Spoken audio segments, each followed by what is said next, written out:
আসসালামু আলাইকুম। আশা করি সবাই ভালো আছেন। আল্লাহর রহমতে আমরাও ভালো আছি। সকাল সকাল রান্নাঘরে চলে আসলাম। এখানে সবজি কেটে নিছি, বেগুন, আলু আর এখানে ঢেঁড়স। এটা দিয়ে এই চিংড়ি মাছ দিয়ে তরকারি রান্না করব। আর শিং মাছ বের করছি। শিং মাছ যারা চিংড়ি মাছ খায় না তারা এই শিং মাছটা খাবে। আলু দিয়ে শিং মাছ রান্না করব, একটু হালকা ঝোল আর ভেন্ডি ভাজি। তো আয়োজন শুরু করে দিছি, এখনই রান্নাটা বসায় দিব। পেঁয়াজটা বসাই দিছি, পেঁয়াজ লাল হইতে হইতে আমি এখানে একটু মশলা বাইটা নিলাম। এখানে জিরা মানে কাঁচা জিরা, রাঁধুনি আর দুইটা শুকনো মরিচ আছে। এই শুকনো মরিচগুলো অনেক ঝাল, এর কারণে দুই তিনটাই নিছি। মশলা তেলের উপর উঠে আসছে। চিংড়ি মাছ, বেগুন আর আলুটা এখনই দিয়ে দিব, আর ভেন্ডিটা পরে দিব।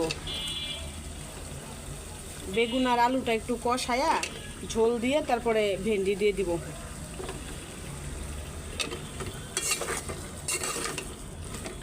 অল্প অল্প করে একটু একটু করে ভাজি, দুই রকমের তরকারি হয়ে যাবে। আর বেশি কিছু রান্না করব না। আলুটা ভালো করে কষায় রাখছি, আর এখানে বেগুনটা ভেঙে যাবে বলে আমি উঠায় রাখছি। এখন এই বেগুন আর ভেন্ডি একসাথে ঝোল দিয়ে দিব। তো হালকা একটু ঝোল দিয়ে দিই প্রথমে।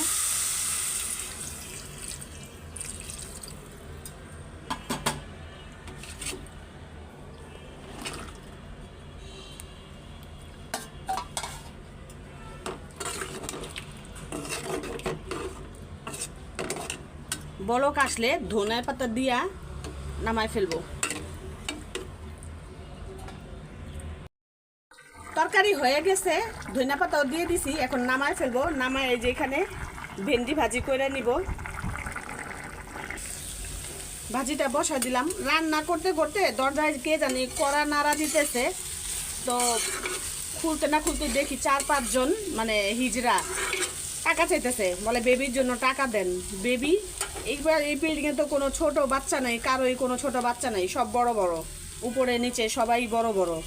এখন বলতেছে মিথ্যা কথা বলেন। মিথ্যা কথা কেন বলবো? আপনি যে খোঁজ নেন, বলতেছে যে মিথ্যা কথা বলতেছেন না, তো আপনার কথা বিশ্বাস করলাম। জান আমাকে, আপনাদের যদি কোনো মানে সমস্যা থাকে বা সন্দেহ থাকে তাহলে আপনি দেখতে পারেন। তো বলতেছে যে বাড়িওয়ালা কয়তলা থাকে। তো বললাম যে বাড়িওয়ালা উনি উপরে থাকে, ওনার ঘরেও বাচ্চা নাই, ছোট বাচ্চা নেই, সব বড়, 5 বছর 6 বছর এরকম। পরে চলে গেল নিচে।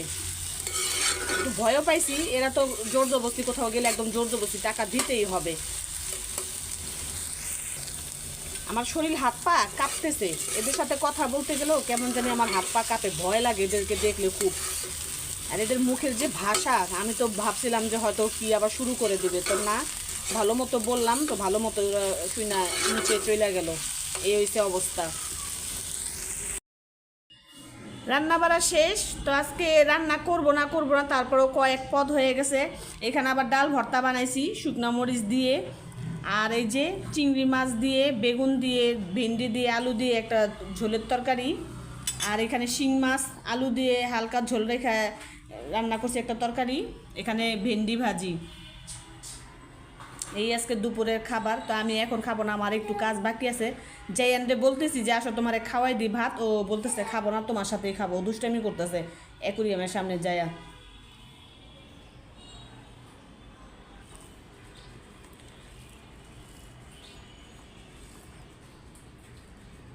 আজকে বাসায় যে একটা ঘটনা ঘইটা গেল আল্লাহ, রান্না করতে করতে যে কাহিনী হইলো, আমি তো মানে ভয়ে, আজকে আমি একটু ভয়ে ভয়েই থাকবো। কখনো কিন্তু এই বাসায় আসছি পরে কখনো কিন্তু এরকম ঘটনা ঘটে নাই। হিজড়ারা আইসা যে এরকম করবে, ওদের দেখলেই জানি কেমন ভয় ভয় লাগে। তার মধ্যে আইসা আবার টাকা চেতেছে, টাকা দাও টাকা দাও। এই বাসায় ছোট বাচ্চা আছে কার, কি একটা অবস্থা।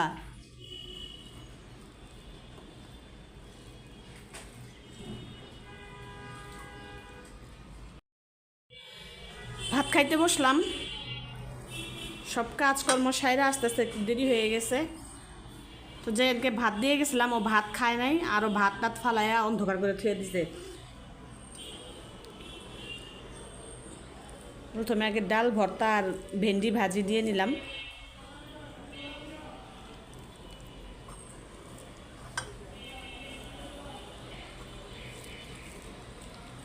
ভর্তাটা অনেক মজা হয়েছে, ঝাল ঝাল করে বানাইছি শুকনো মরিচ দিয়ে।